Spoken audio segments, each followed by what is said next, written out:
very, very often from LPL teams, also in the Swiss stage. The fact that you think you have the jump, you think that you can burst down one of them and that it is over, but it's not. They've thought 3 steps ahead. Mako delays his engage, and then they get the upper hand. And I think that is so interesting to watch, but also goes for watching T1. Yeah, on the other side, I'm sorry, Shocks, because this is going to be against G2 I'm over it.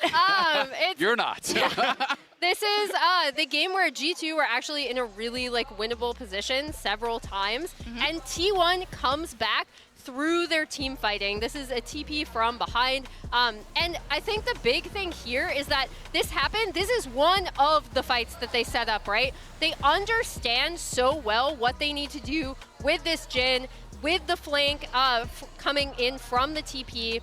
And they did this so many times. When it looked like G2 were going to win, they played out their composition even when they had failed a few fights earlier. And that is also similarly to what Isaac just set up with TES. T1 can be an incredibly dangerous team fighting team. We see it here. We saw it last year with Azale. You brought up that JDG, Azir shuffle. Yep. They always have it in them to be able to look for these picks, look for these fights, even in seemingly disadvantageous situations.